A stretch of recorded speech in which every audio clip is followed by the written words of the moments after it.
Someone's been moving money, and we both know who had the access. Waverly Hart had been reaching for her keyboard when the office door swung open. Holden Wick stood in the doorway with his arms crossed and his chin lifted, and the particular expression of a man who had already decided how this was going to go. 2 floor managers appeared behind him. Neither of them would meet her eyes. "I don't know what you're talking about," Waverly said carefully. "Your login, your timestamps, your accounts." Holden stepped into the office and picked up her laptop from the desk. "Come on." She stood. She always stood when someone asked her to. 29 years of being the kind of person who tried not to make things worse had trained her body to comply before her mind caught up. They walked her out through the kitchen. Every cook looked up. Every server stopped moving. The dishwashers in the back went still.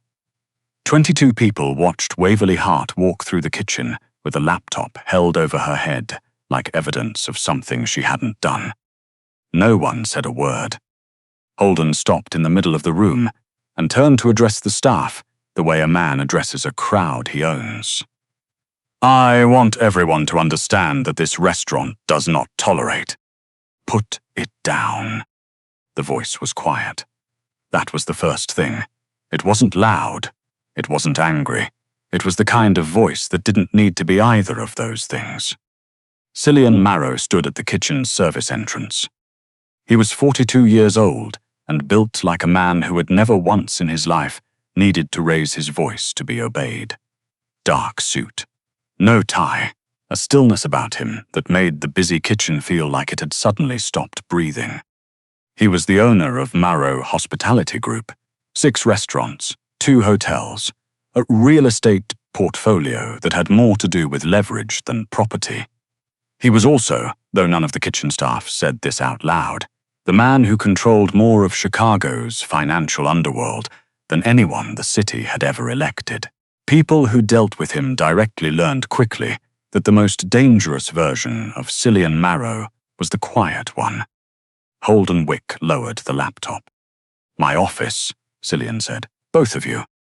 The investigation took 47 minutes.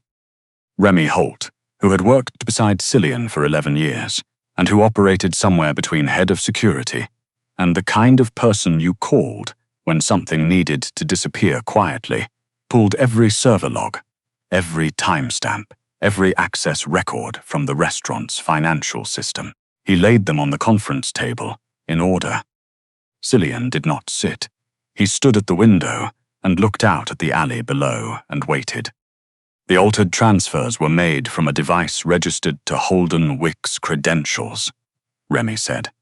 Miss Hart's login was active during those same hours, but the access points are on different servers. Her work was in payroll reconciliation. She never touched the vendor accounts. Cillian turned from the window. Someone overlaid her login timestamps onto Holden's file access to make it look like she'd done it. Remy continued. "It's careful work, but not careful enough. How long has Holden been skimming?" Best estimate, 7 months, small amounts at first. Escalating. Cillian looked at Waverly, who sat in the chair across the table, with her hands folded in her lap, and her chin level, and an expression on her face that he recognized without being able to name. It was the expression of someone who had been afraid for a very long time, and had gotten good at not showing it. "You knew," he said. She met his eyes. "I suspected. 2 months ago, the vendor invoices were off by rounding errors that were too consistent to be random. I started documenting." She paused. I wasn't sure what to do with the information. Remy set a folder on the table. "She's right. I found a separate file she'd created. Every discrepancy, dated and annotated." Cillian said nothing for a moment. Then he picked up the folder, opened it, read 3 pages of it, and closed it again. "Remy, bring Holden up." It happened the way justice in the Marrow organization always happened. Without theater, without cruelty, with an efficiency that was somehow worse than either. Holden Wick was escorted to the kitchen where 20 minutes earlier He had walked Waverley Hart through like an exhibit. The same 22 employees were still there, or had gathered because word travels fast in a restaurant kitchen. Cillian stood at the center of the room. He did not raise his voice. "The investigation is complete," he said. "The financial irregularities in this restaurant were not the work of Miss Hart. They were the work of the man standing beside me." He looked at Holden once, briefly. "You're dismissed. Effective this moment, your personal items will be delivered to your home. Do not return to this building." Holden tried to object. He mentioned lawyers. He mentioned contracts. Two of Cillian's men appeared at his sides. "You'll hear from legal by end of week," Cillian said. "That's all." After Holden was gone, the kitchen was very quiet. Cillian turned to face the staff. His eyes moved slowly across the room. 22 people watched a colleague be accused of something she didn't do, he said. 22 people said nothing. The quiet deepened. That will not happen again in any building that carries this name. If someone is being treated unjustly in front of you, silence is not neutrality. Silence is a choice. I expect you to make the right one. He left. Waverley stood by the prep counter and watched him go. Later, she realized that was the moment she stopped being entirely invisible to herself. Life at the Marrow restaurant returned to something like normal over the following weeks. New managers were brought in. The books were re-audited. Procedures were tightened. The kitchen ran smoothly. Waverley returned to her office and her spreadsheets and her closed door, and for a while, everything felt the same as before. Except that Cillian Marrow started appearing in the hallway outside her office at unusual hours. Not often. Never intrusively. He would pass on his way to a meeting, slow for a moment outside her open doorway, and sometimes, not always, glance in. She would look up. He would continue walking. She told herself it meant nothing. He owned the building. He walked its halls. Then she found a note on her desk one morning, written in a precise hand she didn't recognize. The Q3 vendor contract. Read clause 14 before you sign the renewal. She read clause 14. There was a penalty clause buried in the renewal language that would have cost the restaurant $120,000 over 3 years. She renegotiated the contract. She mentioned it to no one except the legal team, who looked slightly bewildered that anyone had caught it. She found out later, from Remy, that Cillian had left the note himself.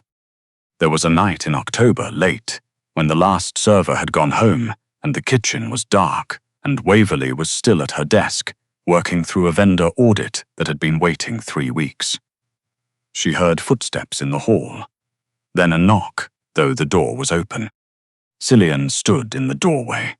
His jacket was off. He looked like a man who had been in meetings for 12 consecutive hours, which, she would later learn, he had been. "You're still here," he said. "So are you." He looked at the stack of folders on her desk. "What's the audit?" "Food distributor discrepancies going back 2 years.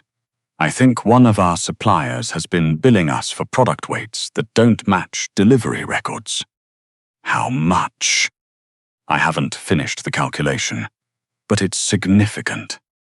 He came in and sat down across from her desk, not in the visitor chair, but in the second office chair, the one she'd pulled from storage and never really offered to anyone, and said, "Show me." She showed him. They worked through it together for an hour. He asked good questions. She gave good answers. The number at the end was close to $90,000 over 26 months. Cillian sat back. He looked at her the way she wasn't quite used to being looked at, directly, without the flicker of an eye toward anything else in the room. "You do this all the time," he said. "Do what?" "Find things, fix them, never say anything about it." She set down her pen. "My job is to find problems and fix them. And take credit for nothing." She didn't have an answer for that.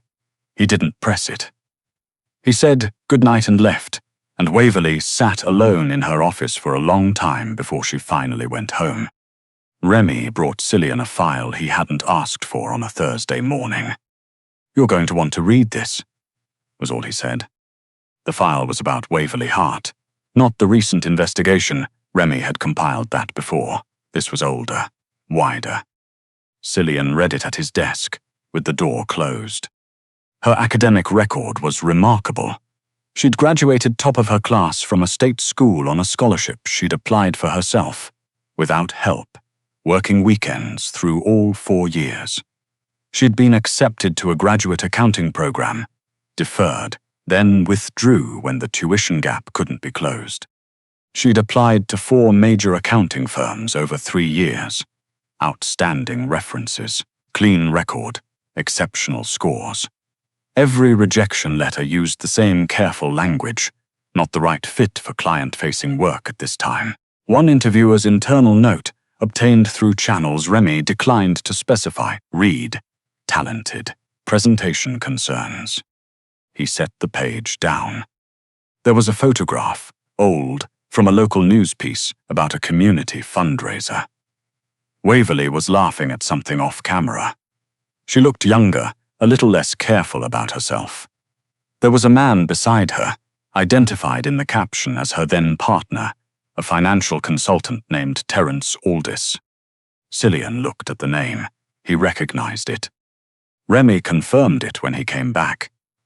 Younger brother of Morton Aldis. Ended the relationship 2 years before she came to work here. According to 2 separate sources, he told her that her appearance was affecting his professional relationships. Cillian read the page twice. She tried to change, Remy said quietly. Lost some weight, gained it back, changed her hair, changed the way she dressed, kept being told it wasn't quite enough. Cillian closed the file. He sat very still for a long time. The Marrow private dinner was held in the restaurant's main room on a Friday evening in November. 40 guests. The kind of people who had drivers and considered philanthropy a professional obligation as much as a personal one. The event benefited a workforce development program for recent parolees, which was the kind of cause that Cillian Marrow could fund without irony, given what he understood about systems that failed people. Waverley had been asked to manage the event finances and help coordinate the evening's logistics. She'd tried, gently, to suggest someone else. Cillian had not accepted the suggestion. She wore a dark green dress that she'd bought 3 years ago and never worn. It fit. She looked at herself in the mirror before she left her apartment and tried to decide whether she looked like someone who belonged at a dinner like this. She couldn't quite get there. She went anyway. The evening was going well. The speeches were short. The food was exceptional. The donations were already exceeding projections. Waverley was reviewing a catering invoice at a side table near the bar when she heard her name. Hart. The voice was flat. She turned. Morton Aldis was 61 years old, heavy-set in a way that no one had ever written a note about, and possessed of the particular confidence of a man who had inherited enough to never doubt his own authority. He was looking at her with an expression she'd seen before, many times, in many variations. I didn't realize Cillian was letting the back office staff work the floor now. She said nothing. She knew what this was. You're the bookkeeper. He said the word, the way some people say dishwasher. What are you doing out here? Shouldn't you be? He gestured vaguely toward the back of the restaurant. I'm helping coordinate the event, she said evenly. He laughed. It was a social laugh, meant for an audience, and 2 nearby guests had already looked over. That's generous of him. I'm sure you're very useful in your particular way. His eyes moved over her with unconcealed assessment. I knew your ex-boyfriend. Terence. Smart kid. Ambitious. I always told him he'd outgrow the people who didn't fit where he was going. His smile was practiced and pleasant and hollow all the way through. Looks like he was right. She tried to step away. His hand closed around her wrist. Not violently. He didn't need to be violent. The grip was the grip of a man who assumed he had the right to hold on. "You actually thought you belonged here," he said. The smile didn't move, among all of this. Around them, the nearest guests had gone quiet. Some looked uncomfortable. One woman touched her companion's arm and turned away. No one intervened. Waverley was back in the kitchen again. Back in every job interview. Back at every family gathering, where some cousin made a joke and everyone laughed a little too long. The elegant room blurred at the edges. She could feel the tears forming, and she hated herself for it. For crying here, for giving him this, for being exactly the version of herself she'd spent years trying not to be. She heard footsteps. Not hurried, not summoned. The steady, deliberate steps of a man who had decided where he was going and had no interest in arriving any other way. Cillian Marrow came to a stop beside her. He looked at Morton's hand on her wrist. He did not look away from it. Morton released her. He did it slowly, the way men do when they want to make clear they're choosing to let go rather than being made to. Cillian turned to Waverley first. His voice was low. "Are you hurt?" She shook her head. No. Her voice was steadier than she felt. He took her hand in his briefly, simply, long enough to make clear that she was not standing there alone. And then he looked at Morton Aldis. "You put your hands on an employee of mine," he said. "I was just. You insulted a woman at an event she helped organize, in my restaurant, in front of people I invited. Cillian, it was. You do not speak again until I've finished." The sentence had no particular edge to it. That made it worse. "Every contract between Aldis Logistics and Marrow Group will be reviewed by my legal team this weekend. Our shared investments will be unwound. Your name will not appear on the donor rolls for this event, tonight or any future event." He held the man's gaze. "Your invitation to be in this building is revoked." Morton stared at him. Over a comment. Over a choice. Cillian stepped back. "Remy." Morton was escorted toward the door. He spoke the whole way out. No one answered him. Cillian walked to the center of the room. Every head turned. "I'll be brief," he said. The room was already silent. "This organization exists to do better than the world that most of us came from. If you believe a person's value can be measured by their size, their appearance, by what they look like standing next to you at a table, you have learned something about yourself tonight." He paused. "And you should correct it." He looked toward Waverley. "The woman I just defended has found more money for this organization in 18 months than any manager we've employed in 3 years. She does it quietly, and she asks for nothing. And she has been told her entire working life that she doesn't present well enough to be seen." His voice did not waver. "I want her to be seen." The applause started slowly, then it filled the room. Waverley stood by the side table and felt something break open in her chest. Not the wound. Something above the wound, like a window being opened in a room that had been sealed for too long. They were the last two in the restaurant that night. Waverley sat at the bar, shoes off, a glass of water in front of her. Cillian sat 2 stools away, jacket on the bar top, sleeves rolled to the elbows. For a while, neither of them spoke. "Can I ask you something?" she said. "Yes." "Why?"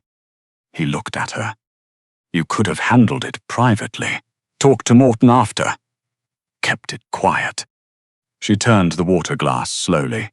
"You didn't have to do any of that in front of everyone." Cillian was quiet for a moment. "No, I didn't have to." "So why?" He thought about how to answer this honestly, because public humiliation requires a public response. Anything less is a different kind of permission. He looked at the bar. "And because I've watched you make yourself smaller every day for 1.5 years, and I was tired of watching it." She set the glass down. Her voice was very careful when she said, "The thing about tonight, the thing about the kitchen, both times." She stopped. "Go ahead."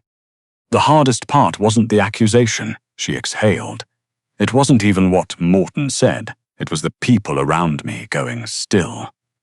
She pressed her hands flat on the bar. Because I kept thinking, if nobody steps in, maybe everybody quietly agrees. Maybe that's just what I am to people. The kind of person you watch things happen to. Cillian said nothing for a moment. Then, you're not. I know that up here. She touched her temple. I've known it up here for a long time. It's the other places that take longer. He moved from his stool to the one beside her, not crowding her, just close. I read your file, he said. What Remy put together. The rejection letters, the notes about presentation. Terence. He said the name like it was information, not an accusation. Everything they told you was wrong.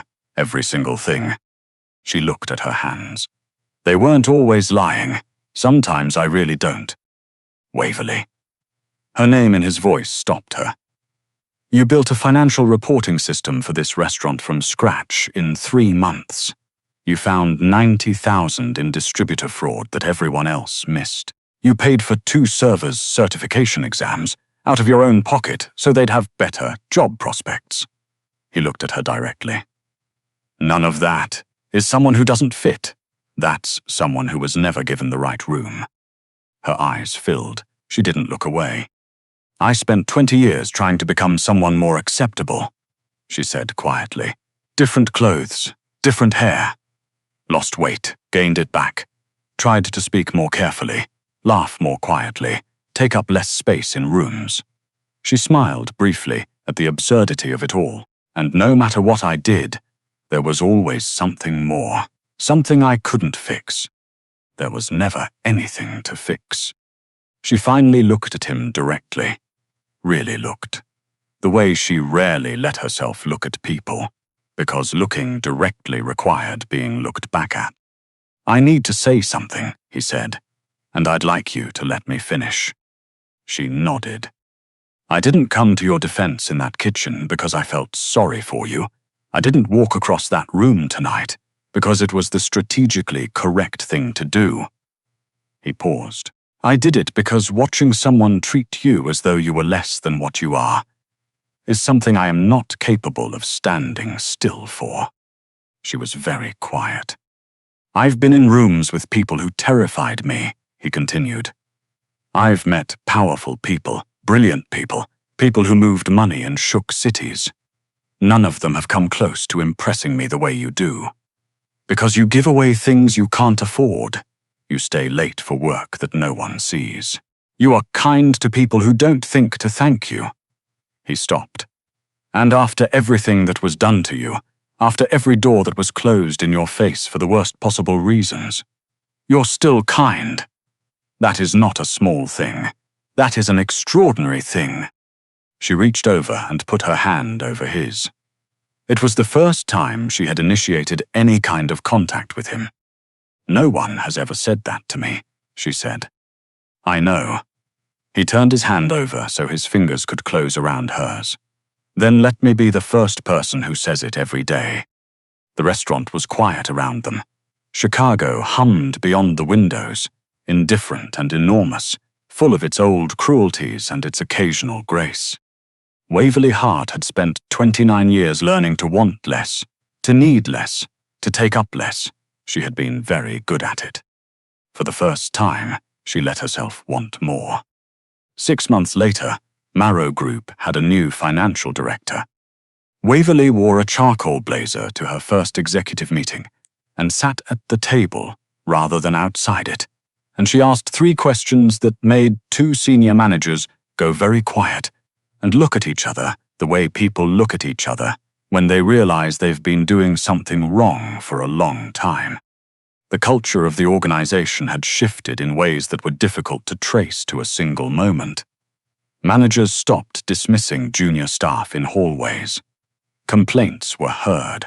An internal employee advocacy program had been quietly built from the ground up, coordinated by the financial director, whose name was beginning to appear in conversations that mattered. At a business luncheon in February, a journalist asked Cillian Marrow about the incident at the November dinner. It had become something of a story. The kind that got passed around without people being entirely sure why it stayed with them. She asked, "When did you know?" He looked at Waverley, who was seated 2 chairs to his left, and who was currently reviewing a program booklet with the focused attention she gave to all documents, which was to say complete and total. "I knew the night I walked into this restaurant and found her still at her desk at 11 o'clock, he said, doing work she would never take credit for. He paused, and I realized the world had spent 20 years convincing an exceptional woman that she was ordinary. I decided that if I had any influence at all, I was going to use it to make sure she knew the truth. Waverley looked up from the program booklet. She didn't say anything. She didn't need to. Later in the car, she said, "You could have mentioned the $90,000. I could have. Or the distributor contract. Yes, you went with the working late story. It's the one that's true." He glanced at her. "They're all true. That one is the one that matters." She looked out the window at the city going by. She had stopped trying to calculate whether what she was being given was more than she deserved. Some reckonings aren't worth making. Some things you simply accept. Not because you've proved you've earned them, but because you finally, slowly, come to understand that you were never as small as they told you. Cillian's hand found hers in the dark of the car. She turned her palm up and held on. Not because she needed rescuing. Because some things are simply better held than carried alone.